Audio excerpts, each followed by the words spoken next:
So we are in the period of Renaissance time. Last time we talked about Da Vinci and some earlier Renaissance artists. And today we'll talk about two other famous, the so-called three Renaissance masters. Besides Da Vinci is Raphael and Michelangelo. And there's a northern Renaissance painter, Holbein, who actually was born and lived in Basel, where I work. I worked for almost 10 years. So I have a very fond memory of that city. So that's why my background has a Basel, the river of Rhine, behind me. And it turns out, actually, when I look up his address, it turned out where I lived on the Unter-Rhein-Gasse. That's, I can, from my balcony, I can see his apartment, see his house. So at that time, I didn't know. I would have passed by and then pay respect to his residence.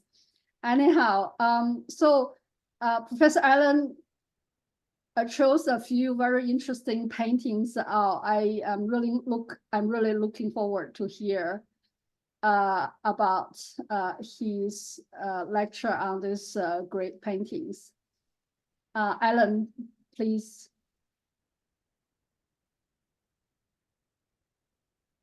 Today we have things that are so confusing that I'm going to try to keep things light, because everyone, you are not the only ones who will be confused.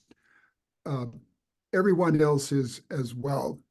And first, I think maybe let's clear up some of the things about names. In Europe, each culture had different ways of giving people names. There were ways in which they overlapped, but they were basically all different as well. And because in Europe, spelling was not fixed until into the 19th century, the spellings changed all the time. And one document can have the person who is writing his name can put the name in 3 times and spell it differently each of the 3 times. Shakespeare did that. But others as well. Our first painter here, for example, is Raphael. And when we get to him, I'll give you some of the variations of his name. But don't worry that you can't remember them, because nobody else can either. In Italy, however, there were, you were given a name, and very often it was a saint's name. So that you have someone like Michelangelo, that's Saint Michael the angel. There also were ways that if your family was, well, let's back up. You could also be named for the occupation that many of the people in your family had, and we'll have a couple of those here.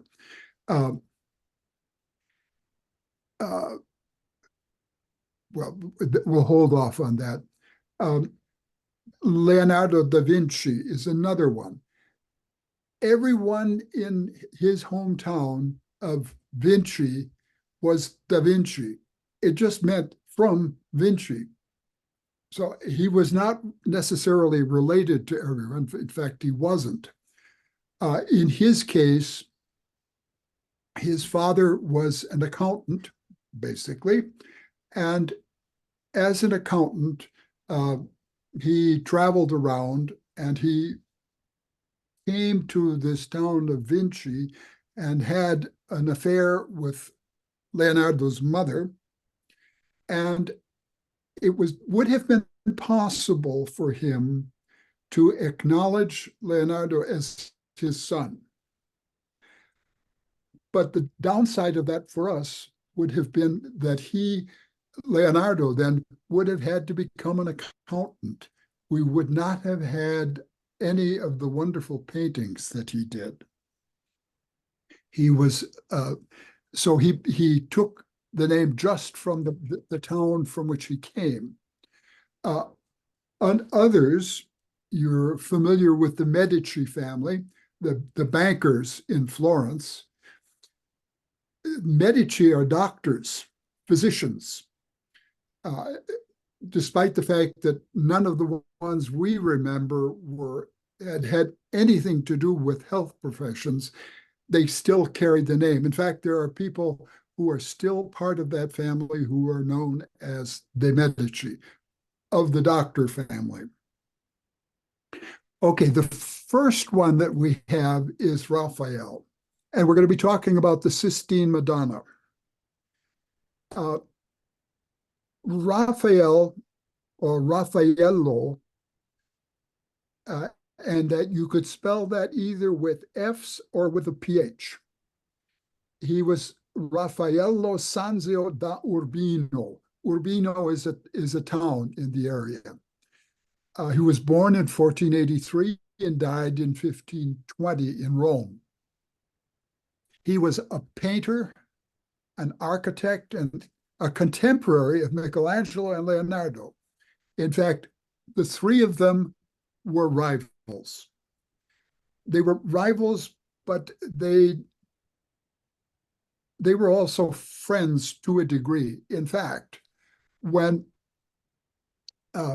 Michelangelo was brought to Rome, he was brought there to design the tomb for the as yet not dead Pope Julius II. And so they put him on other work, and suddenly the Pope decided we needed a ceiling painted. And so he got put on that job doing fresco on the ceiling, but he didn't know much about fresco. And so he suggested, well, why don't you have Leonardo do that? He can do that. But that didn't work out. Well,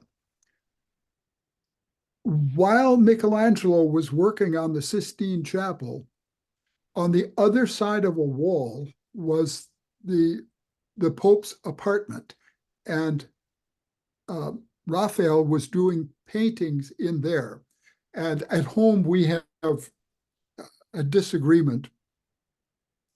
I think that the paintings in the Pope's apartment, the School of Athens by Raphael, is much more impressive than the Sistine Chapel. But my wife disagrees very strongly with me on that.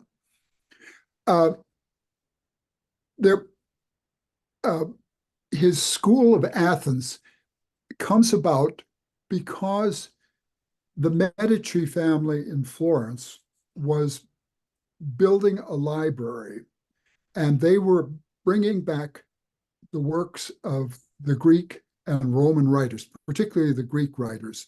They were dealing with Arabs who had managed to preserve those documents, and most of them translate them into Arabic. And the Medici collected them and built really the first libraries in Europe.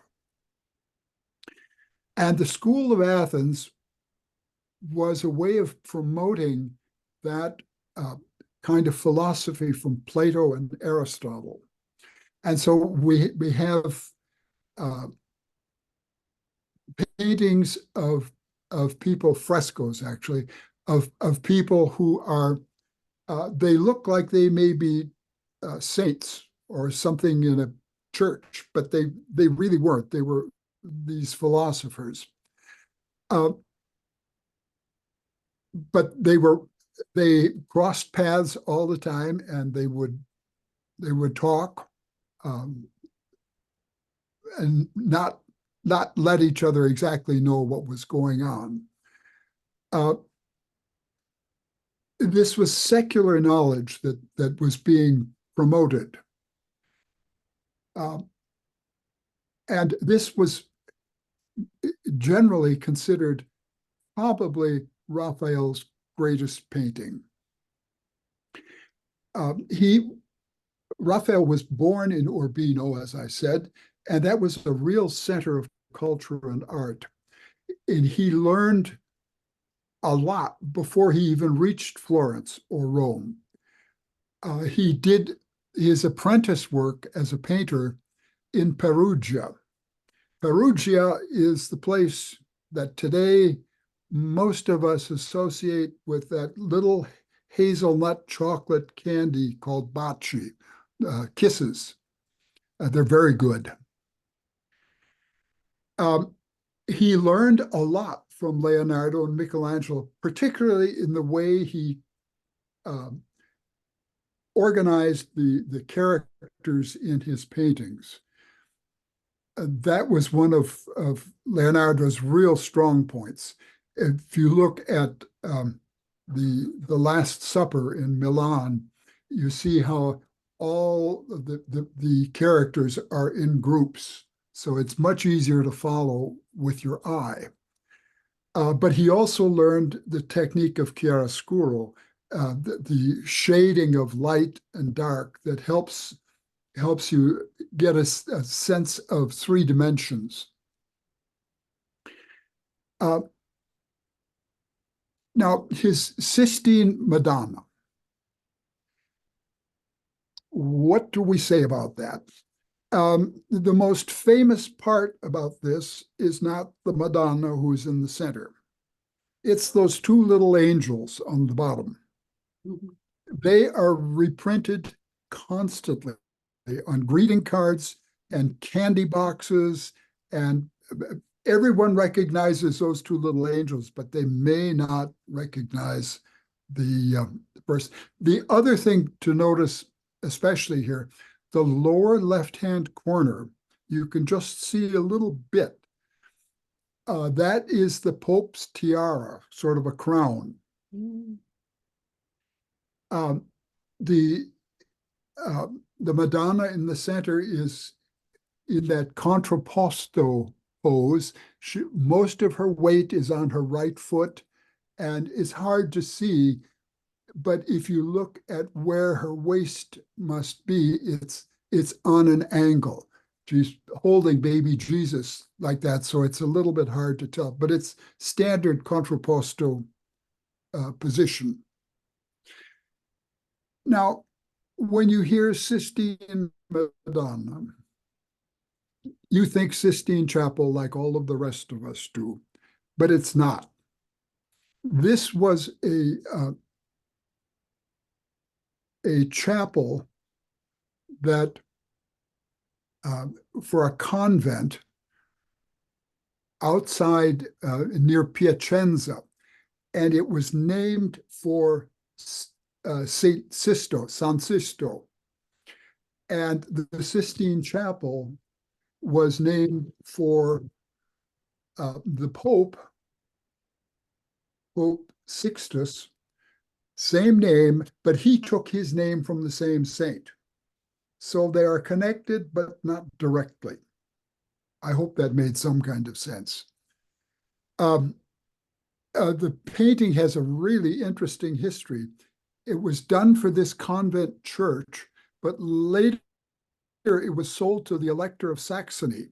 So it got moved to Dresden in sort of southeastern Germany. But fortunately, before the terrible bombing in the Second World War, it got moved out of town. But then the Russians came in and moved the painting to Moscow. And then by some stroke of fortune, it got moved back to Dresden.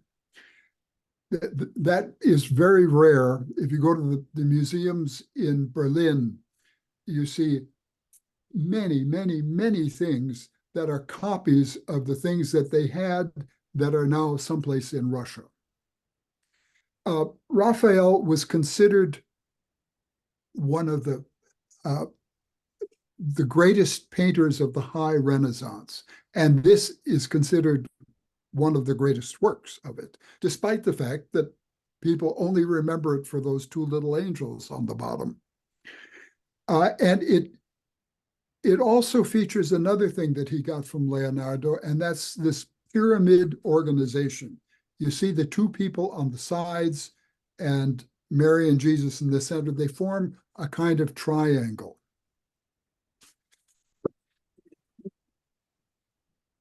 Okay, move on to the second painting.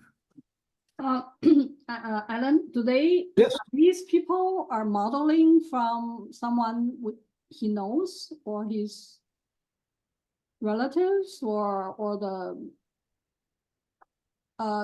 like a Madonna or is that a saint on the left? I think it's probably the Pope on the left and a saint on the right. I don't know who they are. Okay. So let's see to the next. Okay, this is a crazy painting. Hans Holbein the Younger was commissioned by Anne Boleyn, we believe, to do this painting of these two ambassadors. And it was popular at this time and for another century or two to do paintings of people who were important for a lot of things. And they would include items in the painting that were connect to these things that are important. We don't always know. Sometimes you have to guess what it is. In this case, we know some of them, but we'll get to that in a moment. He was born around 1497 and he died in about 1543 in Augsburg. He may have died from the plague or maybe just an infection. The reason why there's doubt about that is there were people gathered around him when he died. If he had died of the plague, no one would have been near him. One of the things that he is famous for is having worked everywhere. He went to Lucerne with his father in Switzerland, and then with his brother Ambrosius, they moved to Basel, and they worked designing woodcuts and metal cuts for books. In part of this, they worked doing the title page for Martin Luther's first printing of the German Bible, his translation of the Bible. We shouldn't make the mistake of saying, a lot of people mistakenly say that Luther was the first one to translate the Bible. That's not true by a long shot. There were hundreds and hundreds of years before, not entire Bibles, but nevertheless. He worked for the Lutherans in Germany, but then when he went to Switzerland, he worked for the Reformed people, Erasmus. They did both Hans and Ambrosius did the designs for Erasmus in Praise of Folly, his great book. And Erasmus then recommended Hans to Sir Thomas More. So he moved to England and worked there under Henry VIII. One of the things he does not get a lot of credit for is people at that time would give the special person in their lives a little painting of themselves to take wherever they had to go. And it's sort of like we carry photographs, little snapshots. And we saw an exhibit in London one time of hundreds of these things. And Holbein did a lot of them. they are very tiny and very elaborate for something so small. My admiration is really high for someone who can paint things that are that tiny. He did a portrait of Sir Thomas More, who lost his head to Henry VIII. And if Anne Boleyn was the one who commissioned this painting, our painting here, she also lost her head. And Thomas Cromwell, who worked for Henry VIII and also was painted by Holbein, he lost his head. Henry VIII was not a very nice man. It's an unusual double portrait, and it was a commemoration of the visit of two French ambassadors, and surrounded things that had, they are both in that contrapposto position, weight on one foot and kind of angled.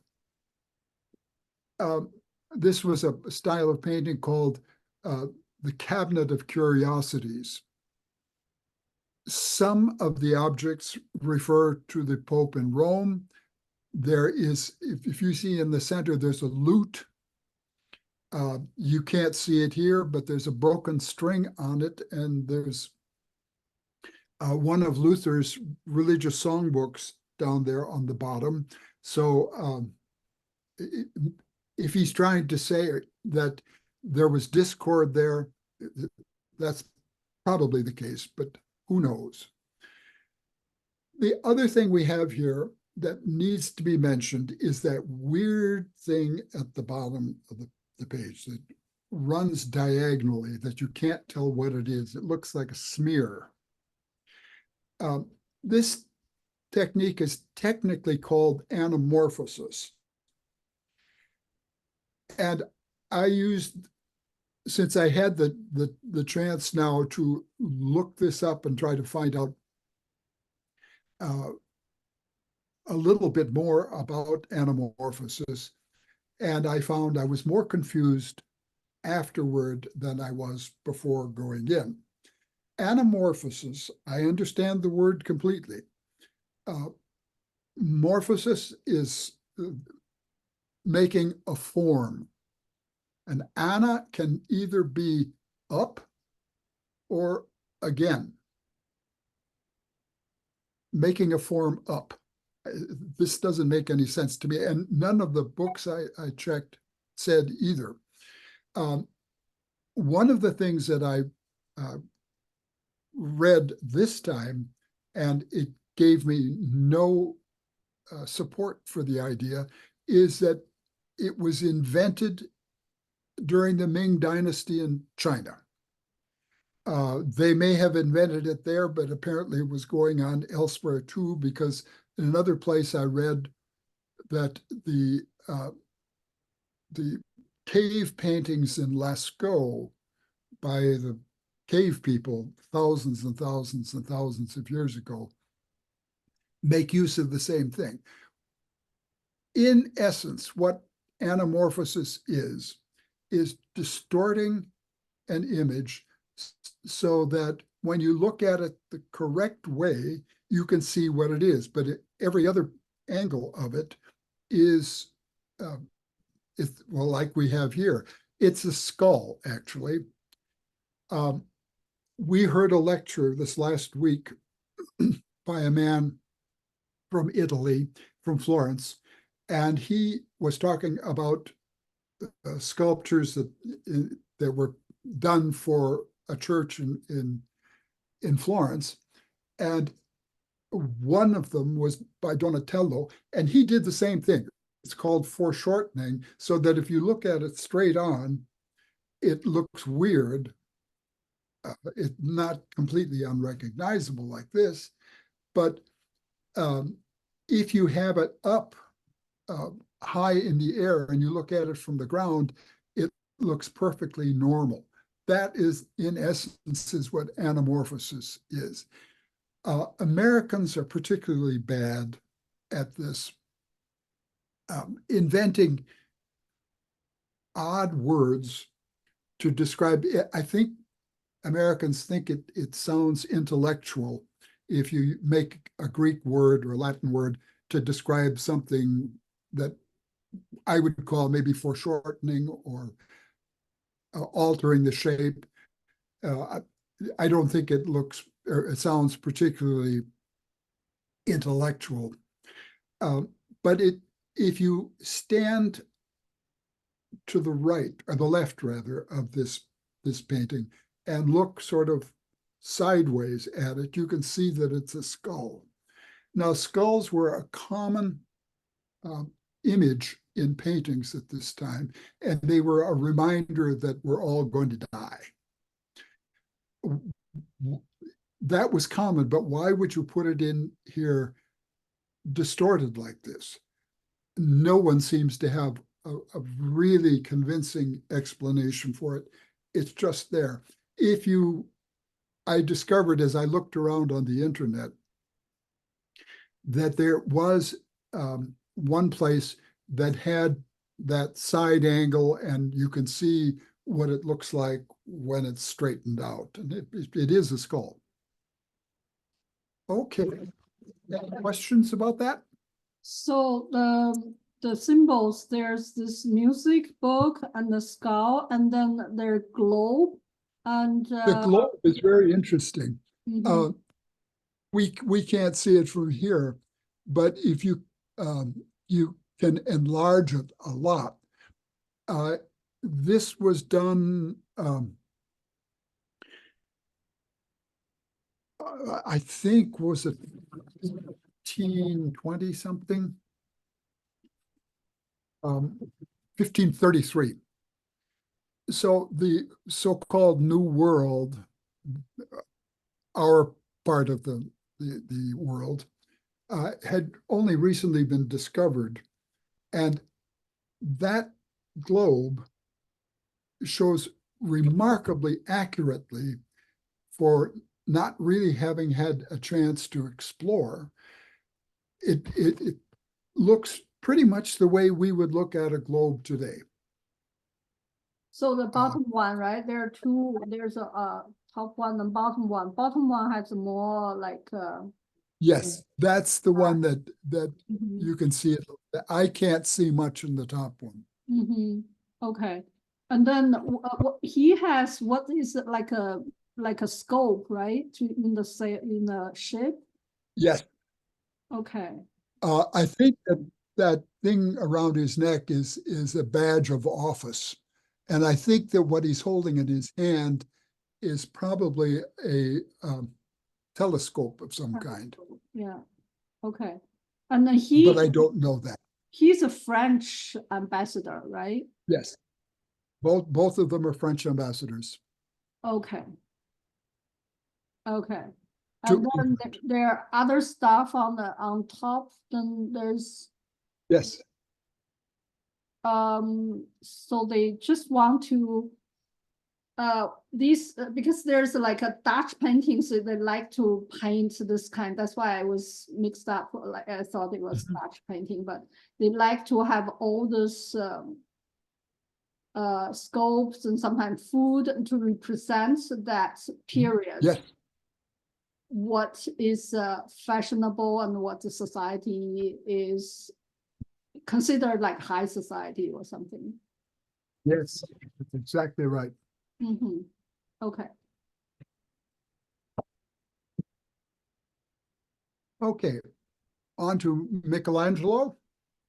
Yeah. This, despite the fact that we have the disagreement at home, and I think this is only the front end of this chapel, and it's a great work. But he was a far greater sculptor than he was a painter. I saw on the internet, I saw a lecture about Michelangelo, particularly in his later years. He lived to be 89 years old. And the drawings that he did at that time, he was religiously very devout, and some very interesting drawings way at the end. I don't think he could see terribly well at that point, but without my glasses, I can't either. He had the commission for, let's back up. The Sistine Chapel, which is what we call it now, was not called the people there. It was this building was called the Cappella Maggiore, the bigger chapel. And that's because there was a smaller chapel on that site before. It had some wonderful frescoes, apparently, by Frangelico that were, of course, destroyed when they decided to build this one. Let's back up just a little bit and talk about his background. His name technically was Michelangelo di Ludovico Buonarroti Simoni. So he was named the Di Ludovico Buonarroti Simoni. He's talking about his father there. And 1475 to 1564, so he straddles that 1500. And he was a sculptor, a painter, and an architect. It was an amazing place. He was born in a town called Caprese. Now, don't be confused here. Caprese is a town near Arezzo. And Caprese normally, if you talk to someone in Italy now, that means of Capri, the little town south of Naples. A caprese salad, for example, is a salad with tomatoes and mozzarella that was invented down there. But that's not the same caprese as here. It's not from Capri, which is what the name would normally mean. He attended the Platonic Academy that was founded by the Medici family. The Medici family had all of this money from banking, and that's what got them into trouble. And they were thrown out of Florence for a while, and they came back. They kicked Dante out. It's a very messy story.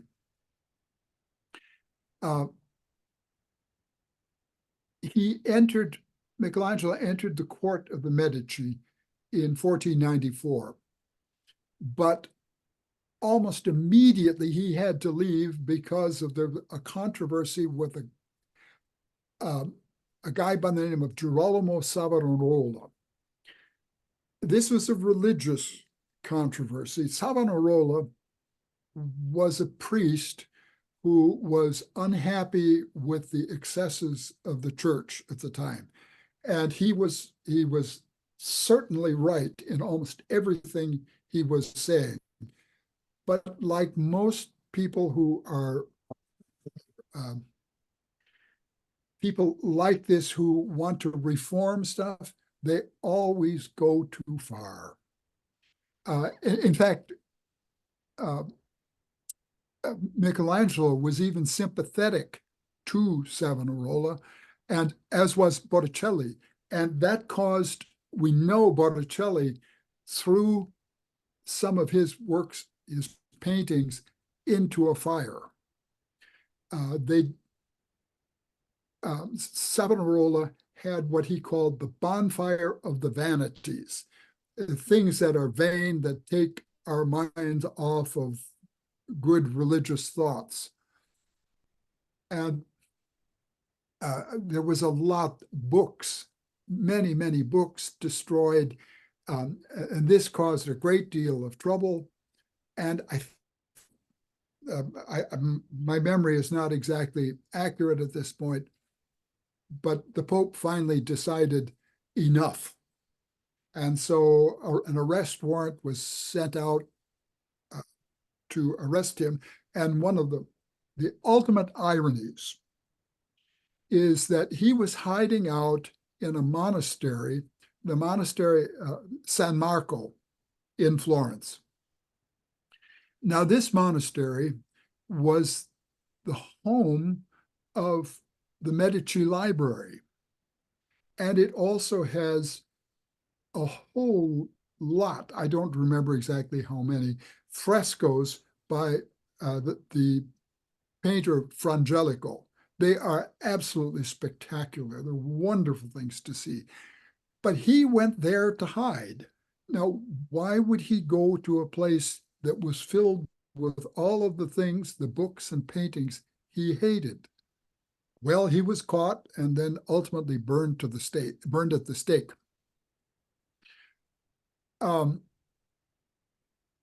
Michelangelo then, when he was kicked out of Florence, went to Venice for a while. Venice is not that far from Florence. It's straight north, east a little bit. And then Bologna, which is sort of back toward Florence.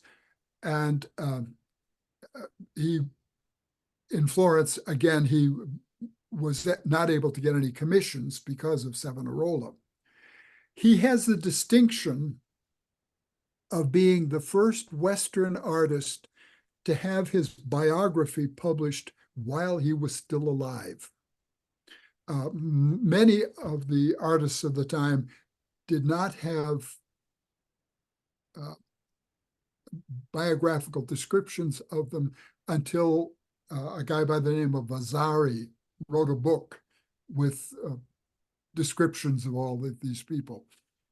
He was extremely popular. They called him Il Divino, the divine one, which must have driven Leonardo crazy. They had a terrific rivalry between the two. And Leonardo said that painting was the greatest art because you have to make people think that there are 3 dimensions instead of 2. And Michelangelo could work in 3 dimensions and could do the fudging of appearances to make them work. Today he's remembered mostly for his sculpture and the Sistine Chapel. There are 4 sculptures that are especially known from him. The big one of David, that there is one, the old one is inside and the copy is outside. And then there are 3 sculptures called Pietà, and they were done at very different periods in his life. It's a sculpture of Mary and the dead Jesus, and she's weeping over his deceased body there. And they're all 3 great. I switch every time I look at them and say, oh, I like this one better than the others. And then I see the other ones and no, I prefer that. His father owned a marble quarry, so he had easy access to good material. But frankly, in my opinion, it's unfair to compare sculptors with painters. They're just different media. You can't compare them. Can you, between the paintings, can you see right away who is it, Raphael or Michelangelo? Or this is Michelangelo here. We'll get to it. Mm-hmm.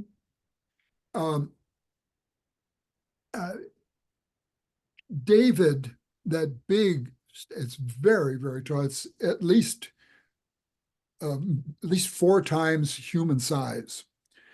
And David in the Bible is a giant killer. And Florence was always in conflict with Siena, which is just south of there, and Venice further north, and others as well. So David became a kind of symbol for the city of Florence. And that famous Pietà that's in St. Peter's in Rome were done while he was in his 20s.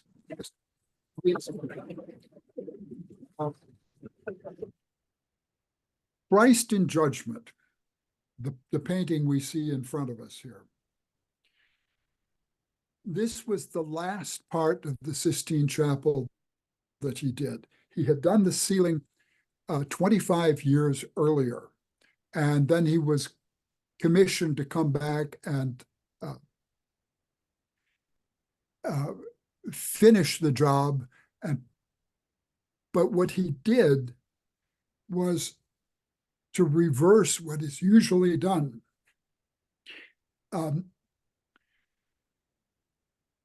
The Christ in Judgment is at the end of the world, and that is placed, how do I explain this? They always designed churches to face the east, and the end is the back, the west, and then north is on the left and south is on the right.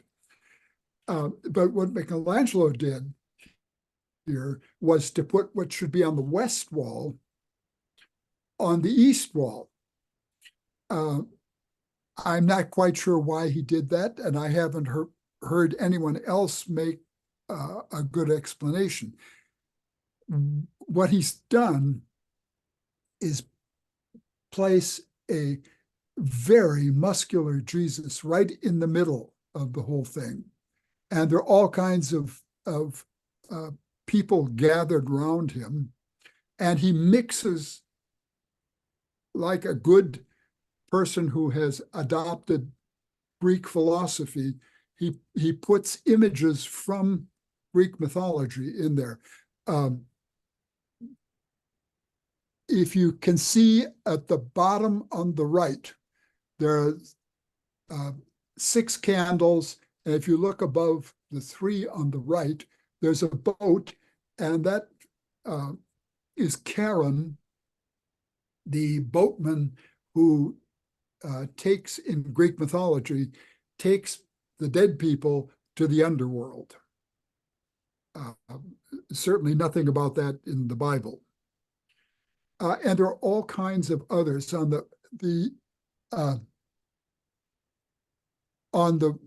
his right are the people who are saved.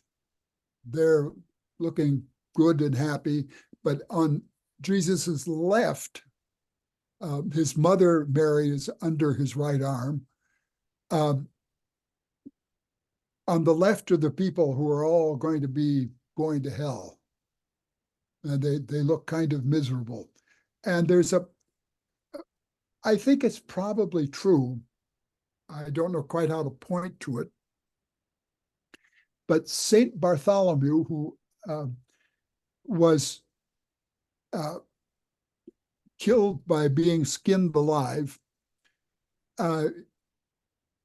he's holding his skin, but the face on that skin is Michelangelo's face. So he put himself in the painting. In the restoration, there was a major restoration between 1980 and 1994. As you can imagine, with almost 500 years of use, there would be a lot of smoke and a lot of wax because they were using wax candles in there, and everything was covered. And so the colors were all distorted and muted. And there was something else that happened. People after Michelangelo finished this and the ceiling itself were not happy with all of the naked people. And so they painted fig leaves on all of them. And when the restoration occurred in that 15-year period, 14-year period, in the late 20th century, they took all of the fig leaves off and cleaned up all of the painting. And there were much complaining at the time about the brightness of the color, and it people thought because it had never been that way before, it's not the way it should be. Okay, questions about that? So these are also like a groups, right? You mentioned about the last dinner, they so that time is very common to group them together, right? Especially when there's many of them. Yes, you can see how they are in groups of people, usually not more than about 3, but sometimes 4. And they're always organized in some kind of normal geometric pattern. Mm-hmm. Is that this long? Is like a horn, or is like a boat? What is it? A lot of people holding the boat is on the bottom there on the right, and they're taking the bad people to hell. Mm-hmm. Okay, so is there like each group has a story, like a really legend or mythology behind it? There may be, and I think that there's a lot of guesswork. Some of it is pretty easy to tell. It's sort of like Leonardo Last Supper. People are sure they know who each one of those disciples are, and I'm not so sure. I don't see that in the paintings, but I don't want to disturb people who think they know what it is. So like this group is on top. They saved? They are saved. Yes. Yep. And these are the pillar is being torn down, so the earth is destroyed and they're finished. okay. So these are the pillars from the earth, and then they hold on to it and then bring it to heaven? Or? Yes. Okay. Okay. Interesting.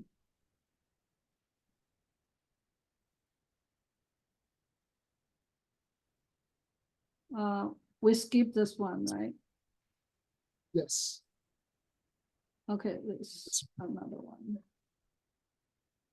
All right, this is the Paulo Veronese. Another confusing name.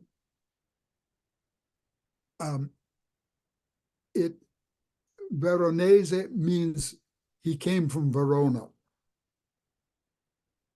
But his father was a stone cutter, and the word in the Venetian dialect is spezzapreda. That's a stone cutter. So he sometimes called himself Spezzapreda, but he also took his mother's father's name. Antonio Cagliari was his grandfather, and again, his mother was the illegitimate daughter of this guy, and so he, to make himself feel better, I suppose, called himself sometimes Paolo Cagliari. This is an absolute nightmare for people who are trying to do.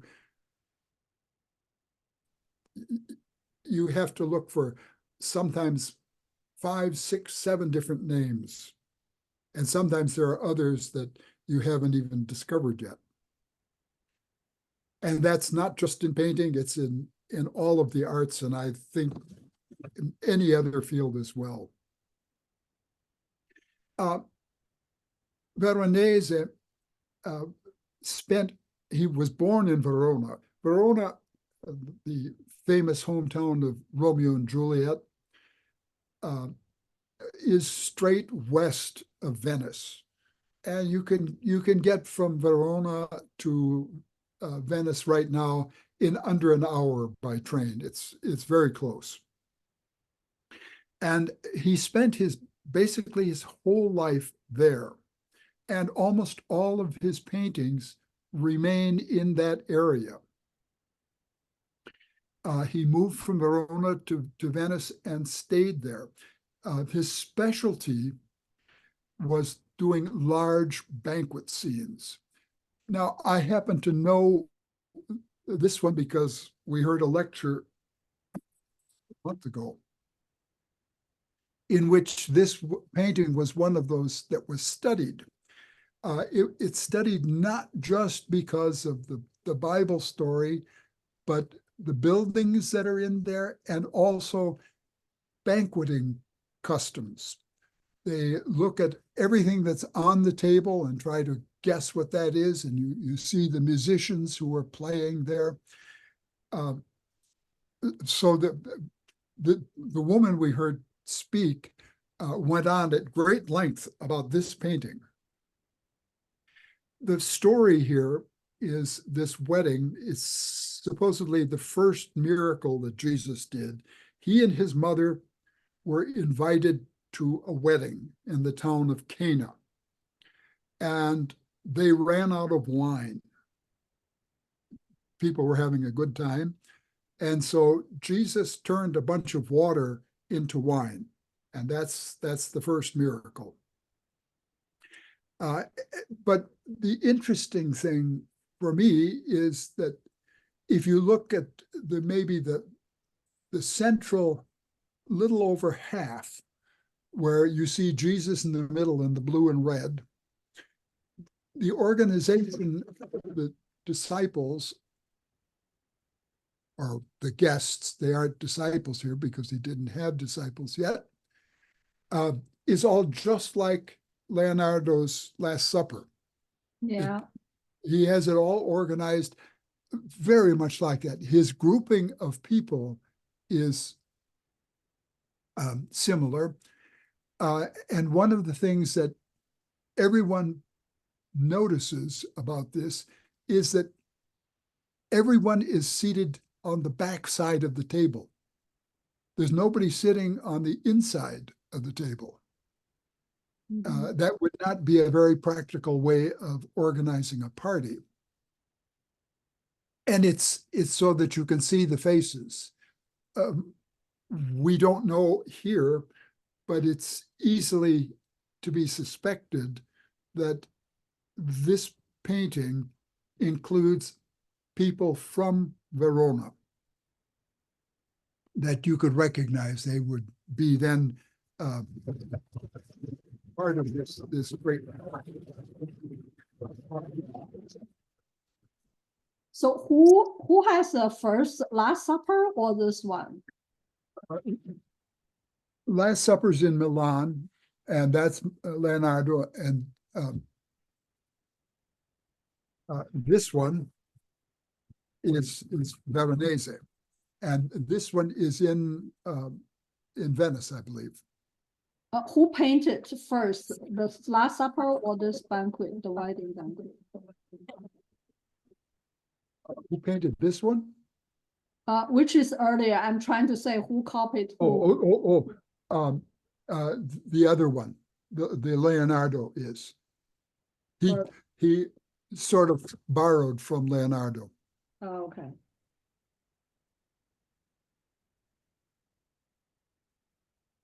Now, another thing you can point out is that if you look at the people, most of them, but not all, are wearing clothing that he would have imagined that people in Palestine would have been dressed like that 1,500 years earlier. But there are others in the foreground around the dogs there. These are clothing that people would have been wearing at that time. And the buildings are clearly Italian Renaissance architecture.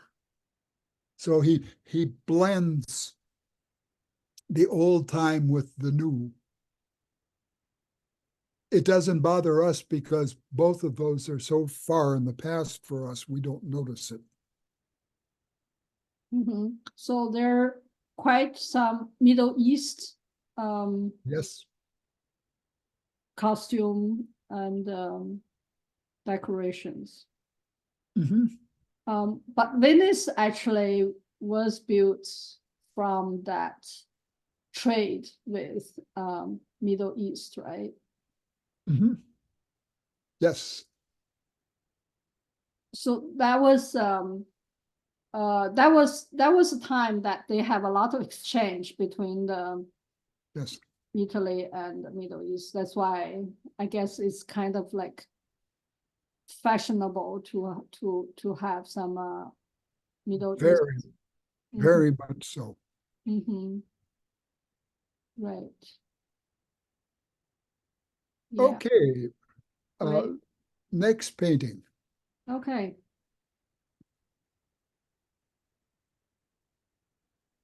All right. This is by a guy we now call Titian, Titian, but he's another one who has all kinds of names. He's in Italian, he's known as Tiziano Vecelli or Tiziano Vecellio. And sometimes he's Tiziano da Cadore. He came from a town by the name of Cadore. In English, this is often called the Rape of Europa. And I think that that is a misreading of the myth, but I don't know, and at least Titian's understanding of the myth. Before we get to that, he died there in Venice, maybe of the plague, but he's buried in a church, Santa Maria dei Frari, Saint Mary of the Brothers. In Italy, I think more than any other place I've seen, churches are cemeteries.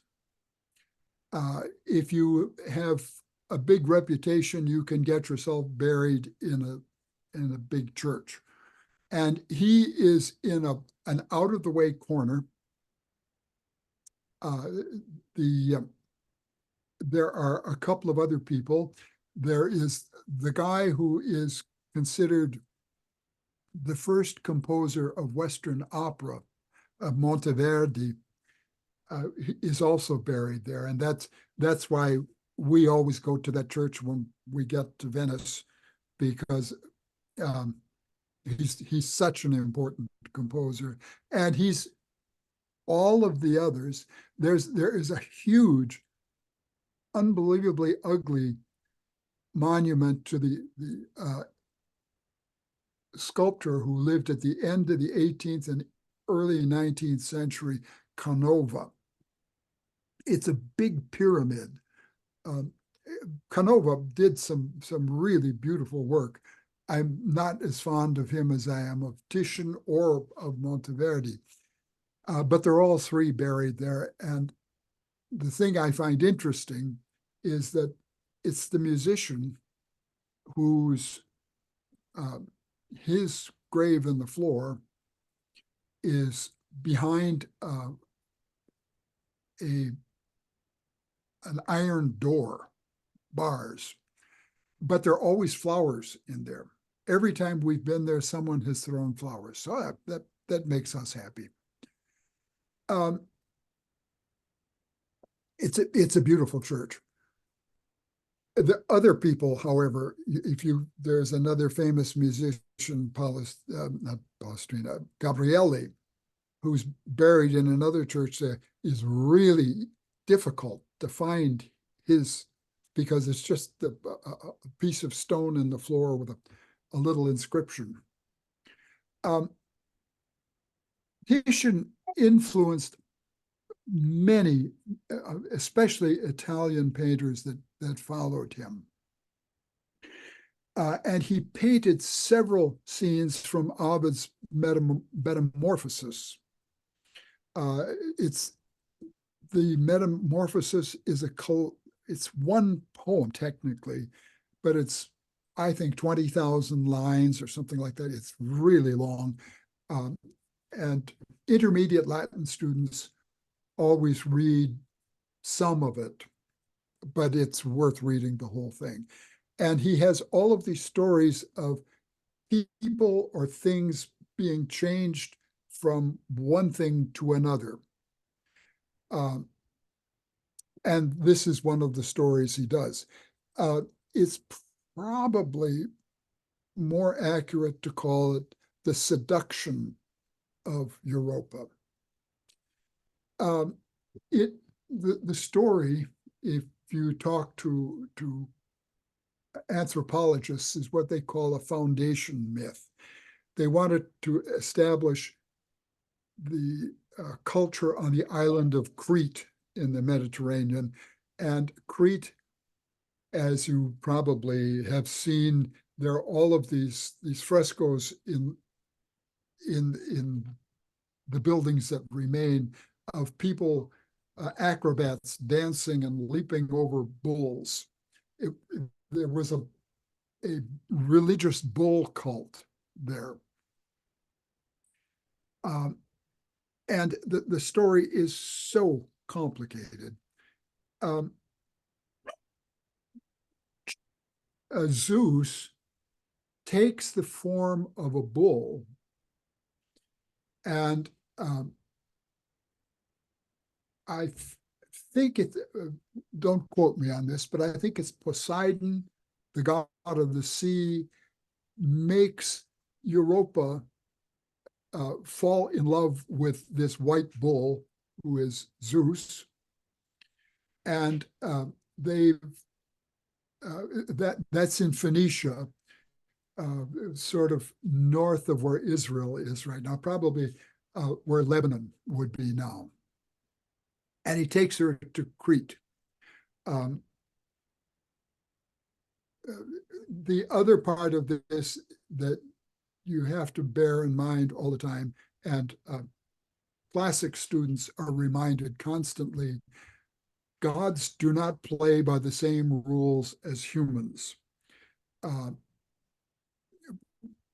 You wonder why, with all of the affairs that Zeus has, why Hera puts up with him. Well, she does, and she has her own interesting life. Again, she actually falls in love with him. You don't see her in this painting trying to get away. She's actually holding on to the Zeus's left horn. She doesn't want to fall off. She has twins, and I am sorry, I do not remember exactly the ins and outs of all of this, but King Minos of Crete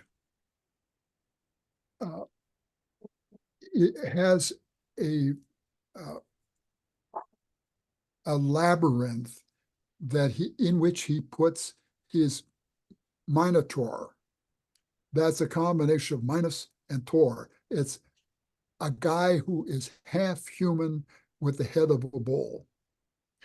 And he's probably the offspring of one of Zeus's wild flings. But he was, Titian did several of these paintings from that book of poetry. It was one of the most popular works of literature from the ancient world that everybody read. And it is really engaging. And notice again at the bottom of the page, the cherubs, the symbols of love, they're called putti, P-U-T-T-I. It's one puto and two putti, or in this case, four. And they are symbols of a happy wedded bliss. So at least that's the way Titian is taking this story on. Okay, any questions about that? So I asked about, the Greek, of course, they were like more superior than Europe at that time is more, they were considered backwards. Would that be like they were more No. Greek centered? And that's why the abduction of Europa will be considered weaker and be submissive to the. No, the people who had access to this kind of art were not backward. They were very literate and connoisseurs of great art, and they were not. Now, if you looked at the parts of Europe from where my family came, yes, backward is the word. But when they say abduction of Europa, when they draw this, were they considered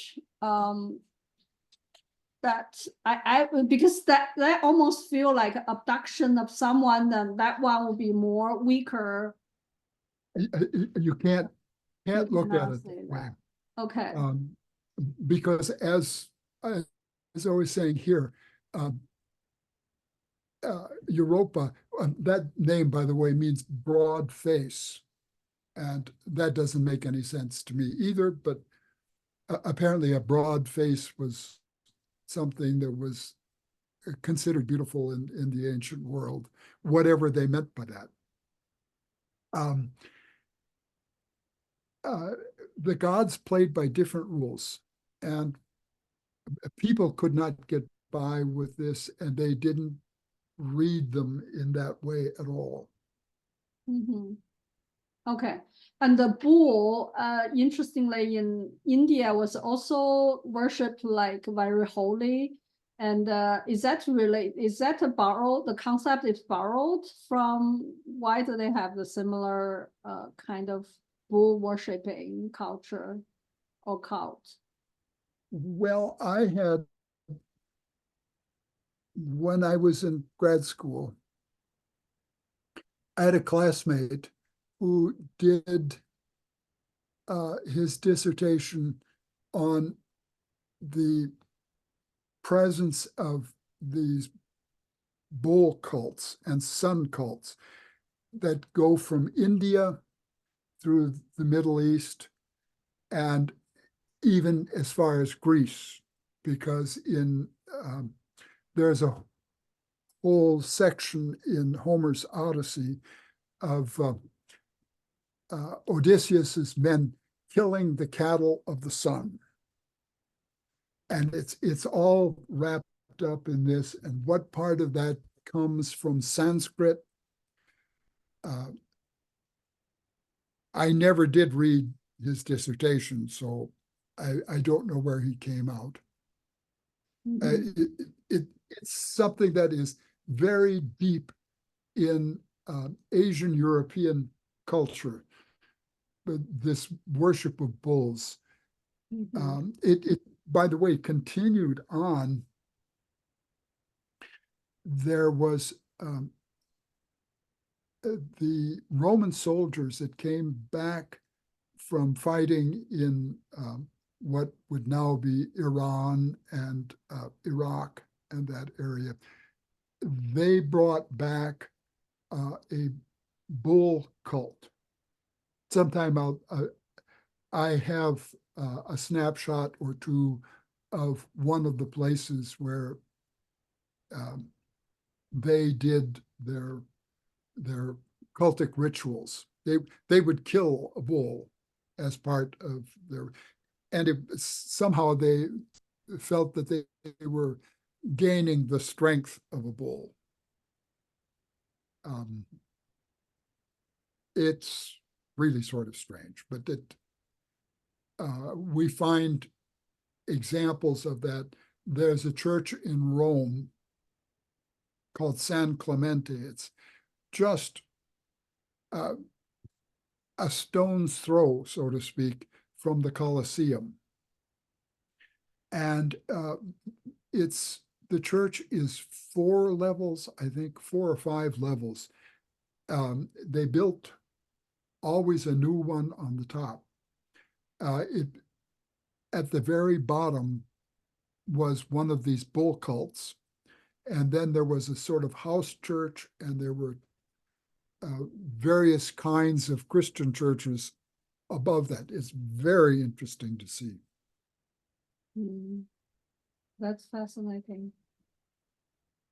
Like this picture on the so there's is a water, and then on the other side Yes. some figures. So Yes, well, I don't know what those people are, but remember, she's being taken from Phoenicia to Crete, the island of Crete. So they had to, it looks like the bull is swimming through the water. Right. Yeah.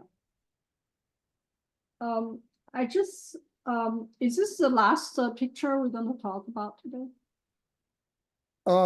I think we should. I've got one more, but let's save that for next time. That's this Peter one. Bruegel. Yeah. Peter Bruegel, the elder. Okay. That's a crazy one too, because there are 3 Bruegels. There was Peter, the guy who did this one, and then his 2 sons, and they all 3 painted the same painting. Oh, wow. I don't mean they all worked on the same painting.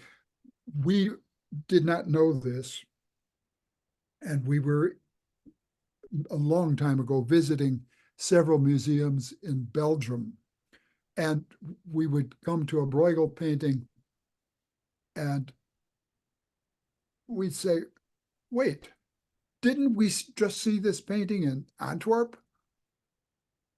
And it was until later that we began to realize that it was other family members. The paintings really look alike. So, This, by the so is that a 3-person painted this part, or this is just one of 3 parts? yes, he's well, let's do it. He's known as Peter Bruegel or Bruegel. Again, the names are not fixed. The pronunciation is not fixed. I always call him Bruegel. He's part of the Dutch Flemish school, and I'm with all of the normal people who love his work, or their work. It's stuff that really appeals to viewers and collectors. There are 3 paintings for which he is really well known. There is this one, The Hunters in the Snow, and then there is The Peasant Wedding. There are a bunch of peasants dancing, and one he called Landscape with the Fall of Icarus. Icarus is another one of these stories from the Metamorphoses. It's about, the myth is that Daedalus was put on an island for an infraction, that he did something wrong, and he and his son Icarus decide that they can take feathers and wax them together and make wings and fly off the island and get back home. And the son, Daedalus, being youthful and ambitious, flies too close to the sun. And so the wax on his wings melts and he goes crashing down into the sea. And what I particularly love about the painting is that it's a painting just very much like this. We have the hunters in the foreground here and the people out on the ice skating in the back. And Icarus is falling. You don't even see him at first when you look at the painting. And it's a wonderful example of someone trying to illustrate how great tragedies in the great scheme of things are only tragedies for the small group of people that are affected by them. The rest of the world just sort of goes on. I find it a very touching painting. And I love the peasant wedding because they look like real people. All of the other people we've encountered so far, almost, not Hieronymus Bosch. But everybody else paints wealthy people or gods or kings, the fancy people. These people are homely. You can't not love them. They're having really a good time. As I look at it, I can relate to those people far more than I can to any of the other paintings that we look at. And that's the critics are not as enthusiastic about Bruegel's work, but the rest of us people, we love them. It's the thing, if a museum has something by them, we always go and make sure to see that painting. And they are the Dutch painters, right?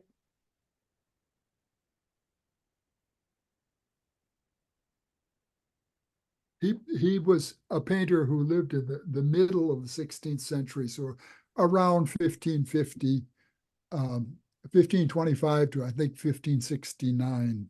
Mm-hmm. How do you actually, often they say, is this a Northern Renaissance, like Dutch, German, or even English, French, versus Italian Renaissance? They have Venetian Renaissance, Roman Renaissance. What's the characteristic? You make a very interesting point there.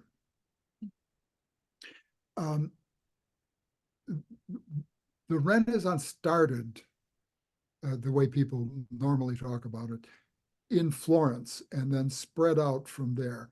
And one of the first places it went after Florence was Venice. And that's because it was a seaport. Florence is not on the ocean. And the other thing that Florence added to it was the material on which you painted. Now, we always think of painters painting on canvas. Well, until the Renaissance, painting was always done on wood and panels like that. But that's really hard to transport. It's expensive. You have to work to make sure that the wood is properly prepared, much more than you do other stuff. But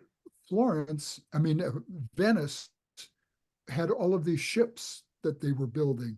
They had all kinds of sails.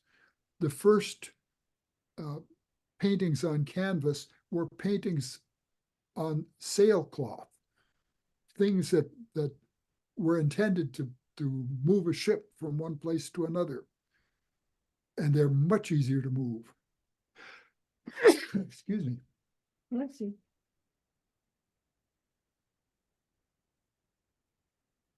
But the other thing that you, about what you were suggesting, the Renaissance of Italy was mostly of these wealthy religious figures like saints, angels, kings. But when you get to northern Germany, particularly, and the Low Countries, they've did far more to include peasants like this in their paintings.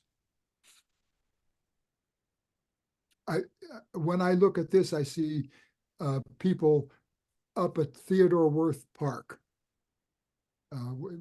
getting their sleds out and going down that hill, or skating on the lakes. Mm-hmm. So it's more like a Midwest in America, right? Versus New York and some of these fancy cities. I don't quite understand why this should have happened this way, because the audience was still the same. The audience for the paintings were rich people, the people who could afford the paintings. The poor people never saw them. Mm-hmm. And why Dutch painting? Why is that? There were no public museums. The only place you could see art was in a church. Mm-hmm. Beyond that, you could see a building. You know, there may be a sculpture outside the building, but normally all of that stuff was in a palace or a large villa of some kind, and the people never got into those. Public art didn't come from until much later. Mm-hmm. It's also interesting, like a Dutch painting becomes so outstanding versus other countries. Mm-hmm. Why is that? Why is it? I'm not quite sure. I have theory, actually, just based on the sentences you just said. Could that be like a Dutch become very, they start to get into trade like Eastern India companies, and then they explore like Indonesia, Japan, even to Taiwan, Asia. That's certainly possible. So they collected wealth, and then that's why they can afford to buy the paintings, and then that promotes the art. When the first explorers, they were mostly Spanish and Portuguese, and then the Dutch came in. They became fabulously wealthy, and they could afford to have art and have it made for them. Mm-hmm. That didn't happen. It was the opening of trade between East and West, reopening of trade, did not occur until, after 1530, probably 15. Magellan made his crew he ended up dying, but his crew made it all around the world, and that made it possible to trade with the rest of the world. But and I heard someone else who I admire greatly talk about how, and I know that she knows better than this. She talked about how there really wasn't trade with the East. But we know, because we have found silk in Egyptian tombs. The mummies have silk that had to have been traded from China. Nobody was raising silkworms in Africa. Wow, that was very early, right? That would be more than 2,000 years ago. Right. So there's no record. So how would that trade? Is that through sea or land? I'm sorry? By sea or land? Yeah. We don't know. I would guess it's probably by land. But we don't know. When Marco Polo went, that was in, I think, the 1200s. I don't keep track of that the way I That's should. about right. Yeah, that's right. Yuan dynasty, that's Mongol took over. Yeah. Mhm.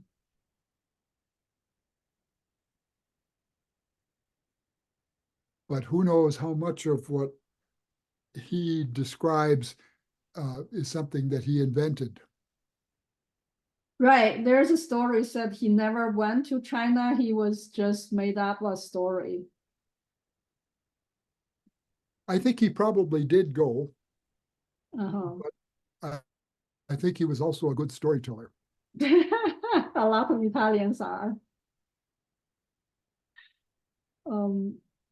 That's very interesting. So yeah, every time, like also recently there's a hypothesis that the Native Americans, the natives come not only from Bering Strait, but also through the Pacific, the islands. They found some wreckage on the like close to California, that's the lower, more south part. So a lot of history constantly reveal something new and something different from what we know. Well, we keep finding that there were people on this continent much earlier than we thought. There was, I don't remember when it was, but it's more than 20 years ago. They found the skeleton of a man in the state of Washington. And he had been, I think there was killed with an arrow. But I think they were able to do some DNA testing on the skeleton and discovered that he had no real connection with any known group of people. So he was not related to any of the North American Native Americans, the Indians, and certainly not to Europeans. It's just a puzzle. I don't know anything about it. My suspicion is that there were all kinds of groups of people who developed and died out. Yeah. But they have to, I mean, okay, so what you are saying, besides Asian, Europeans, there what Africans, that's distinct racial group. There's additional some other groups that died out. Yes. And some of them, the Neanderthal, most of us have some percentage of Neanderthal DNA. Right. So there was interbreeding between our ancestors and them. Mm-hmm. Yeah, yeah, yeah. That's so interesting. Yeah, that's also, I was just thinking, like, you know, the different layers, they have a different historic layers in the earth, that if there's something that there's nothing left that we haven't, there's, yeah, something civilization even just totally wiped out. And we just restart. Can you imagine if there's a nuclear, if they really start nuclear war, then we are wiped out. There will be nothing left. Yeah. And then let's not think about it. but it's just, something like that. Yes. Happened, we would not know what happened. So we could restart again from very primitive culture, like have to reinvent language and all that. Yes, it could easily happen. That's so weird. That's incredible. But anyway, yeah, we try not to think about that. And that's why sometimes I think about why certain culture managed to develop further and certain died out. For example, the American continent have been so isolated, and seems like it's very hard to populate this vast land. Mhm.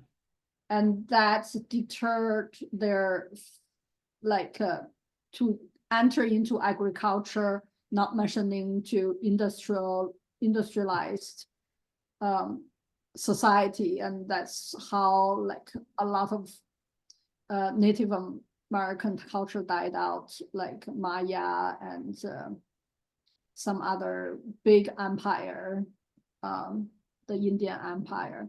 So one good epidemic will wipe out a population. Right, because they are so isolated, they didn't build up any immune system to. Mhm. Yeah, when Europeans came, and I think 93% wipe out just by the smallpox. Mhm. So basically, there's a few principles. I think isolation is definitely not a good thing.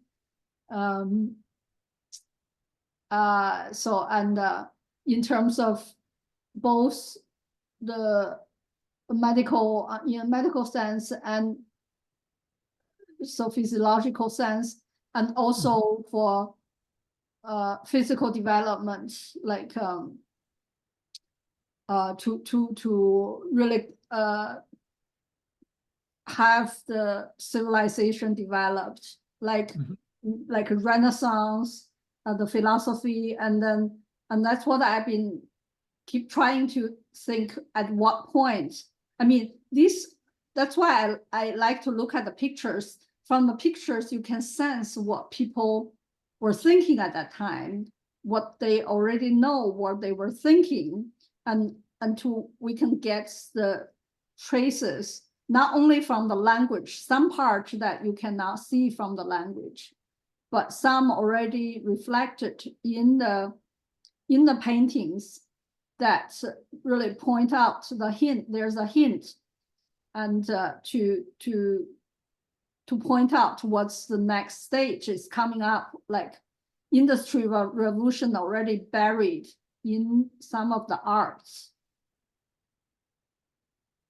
Like, for example, that ambassador painting, I found that's fascinating, that people were really go into like exploration and some of the technologies, like a telescope and the globe, and then how to explore on the sea, and then what they have brought the science and technology to that level.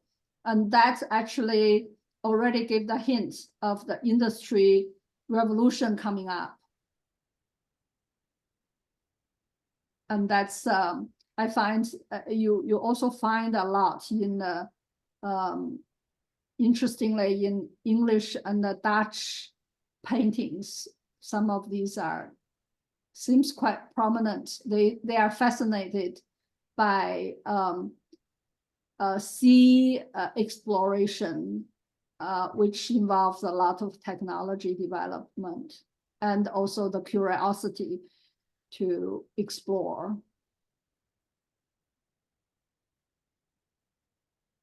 Yes. Yeah. Okay. Well, yeah. Thank you so much. It was really great.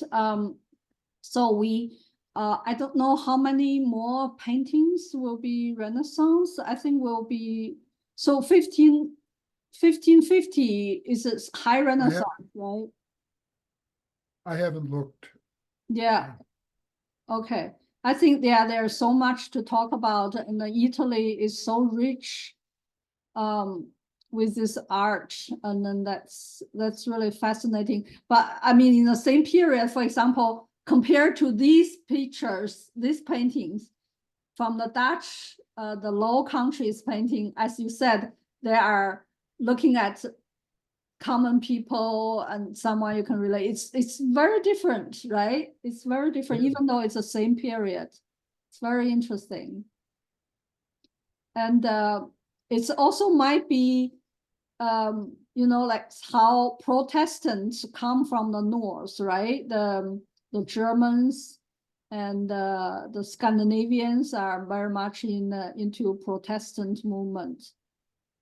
Mhm. Because they are more interested in the common people, less into the hierarchy. Okay, great. So I will stop. I think that's, yeah. How do I stop recording?